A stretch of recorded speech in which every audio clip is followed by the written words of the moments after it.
கடை மூடிய பிறகு கொள்ளை முயற்சி. இரு இளைஞர்கள் கைது. ஈவ்லின்ஸ் பகுதியின் சார்ட்ரூவில் உள்ள கார்ஃபூர் கடையில் சனிக்கிழமை இரவு திருடுவதற்காக இரு இளம் திருடர்கள் 17 மற்றும் 19 வயது கடையில் மறைந்து இருந்துள்ளனர்.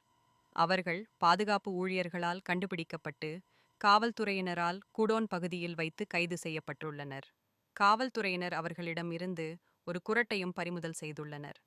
இதில் 19 வயதுடையவர் முன்னதாகவே காவல்துறைக்கு பரிச்சயமானவர், மற்றவர் முதன்முறையாக கைது செய்யப்பட்டுள்ளார்.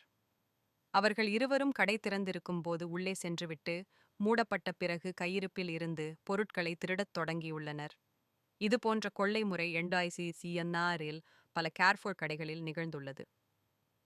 காவல்துறையினர் டேவ்ரி, எஸ்ஸோனே, நோய்ஸி லெக்ராண்ட், சென்ட்-சாந்தனி மற்றும் டி ஜெனவிலியேஸ் ஹொட்ஸ்டசென் பகுதிகளில் உள்ள கபூர் கடைகளை கண்காணித்து பல ஆயிரம் யூரோக்கள் மதிப்புமிக்க கணினி உபகரணங்களை திருடியதற்காக இருவர் கைது செய்யப்பட்டிருந்தமை குறிப்பிடத்தக்கது.